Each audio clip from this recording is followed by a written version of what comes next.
मनोज जरांगे पाटील मालवणात दाखल, थोड्याच वेळात राजकोट किल्ल्यावर पाहणी करणार, पोलिसांचा कडेकोट बंदोबस्त।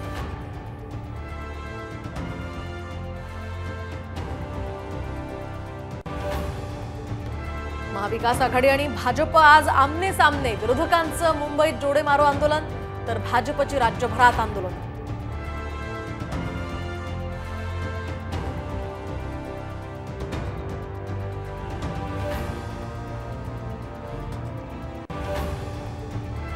नागपुरात शिंदे फडणवीस आणि अजित पवारांमध्ये 4.5 तास खलबत, जागा वाटपासंदर्भात चर्चा झाल्याची ही माहिती। चिंतामणीच्या आगमन सोहळ्यात चोरांचा सुळसुळाट, 50हून अधिक भाविकांचे मोबाईल लंपास तर काळा चौकी पोलिसात या संदर्भात गुन्हा दाखल।